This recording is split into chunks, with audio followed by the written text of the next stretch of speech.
The Chemistry of Sunscreen by Kaitlyn Winnell. What is sunscreen? There are many ways you can think of sunscreen. When I think about the everyday definition, it's a product that protects your skin from the sun. If you think about it in a more specific way, sunscreens helps protect everyone's skin from the sun's harmful rays, which are made up of ultraviolet light, by reflecting, absorbing, and scattering both types of UV, which include UVA and UVB, to ensure protection. Sunscreen works by putting together organic and inorganic active ingredients that help to keep the skin safe from the sun's rays. Physical sunscreen has inorganic physical UV filters, and chemical sunscreen has organic active ingredients that absorb UV radiation. They also have organic compounds that catalyze a chemical reaction when the skin is exposed to the sun and its rays. All sunscreen obviously prevents and decreases harmful ultraviolet light that can damage your skin. Avobenzone is one example of an organic molecule in sunscreen that uses absorption. Another common product inclusion is zinc oxide. This is an inorganic compound that interacts with light differently than organic. Everything about and included in sunscreen chemically works together to protect your skin from the sun. Now, most people don't know the importance of sunscreen. It is very important to wear sunscreen when there is risk from the sun. One major impact is that sun exposure can accelerate signs of skin aging.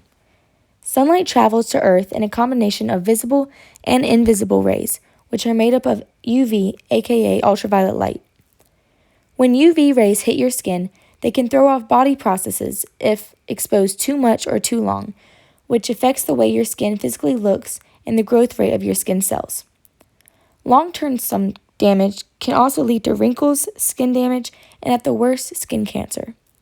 Most people think that the actual burn on your body is what leads to skin cancer, but it's not. It's actually what the body does to repair the damage that causes it.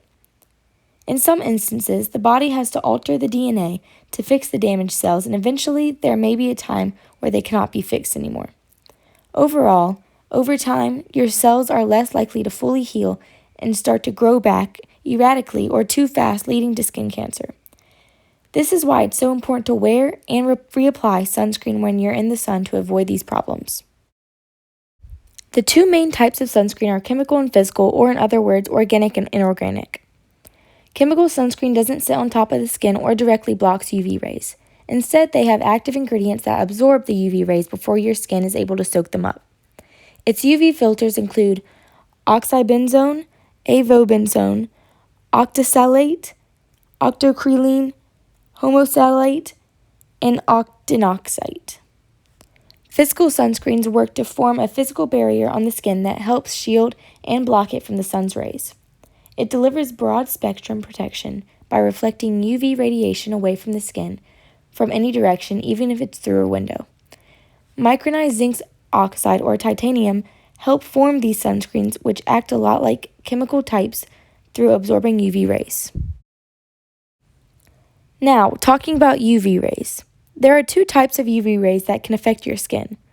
Long UV rays are UVA rays. Short UV rays are UVB rays. UVB rays are less harmful but can still cause a lot of damage. UVB rays can cause sunburn and superficial damage to the epidermis, which is the outer layer of the human skin. UVA causes more and long-term damage because they are longer and penetrate deeper into the skin's dermis, making the damage more permanent and harmful. UVA rays are here year-round, while UVB rays aren't as present during winter mornings and evenings. UVB rays actually account for around 95% of the radiation that penetrates the ozone layer. Even though UVA rays aren't the type to cause sunburns, instead, they are the main factor behind skin's aging and skin cancer. One important thing to pay attention to in sunscreen is what the SPF has. SPF stands for Sun Protection Factor.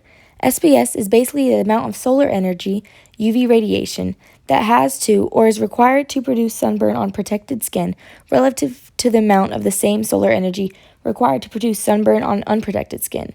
As the SPF increases, the sunburn protection increases. You're probably wondering how all of this sunscreen information ties back to chemistry. Well, as I have already said, both inorganic chemicals and organic carbon-based chemicals can be used to provide protection. The two inorganic compounds chemically used are titanium dioxide and zinc oxide. These compounds are known for providing a physical reflective barrier to UV light, but in fact, they can absorb the UV radiation and scatter it harmlessly. The first sunscreens containing only these chemicals would have left a visible white layer on the skin, which is what we all know as the usual white look we have when we apply sunscreen to our skin, while the combination of inorganic chemicals with organic chemicals are used. Chemical bonds in certain organic chemicals are able to absorb photons of UV light due to their chemical structures, and this energy is then scattered in the form of heat.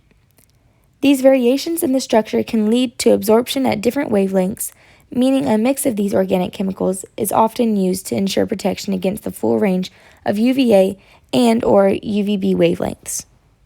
Lastly, this reaction of sunscreen relates to the NC standard Chemistry 222, Analyze the Evidence of Chemical Change.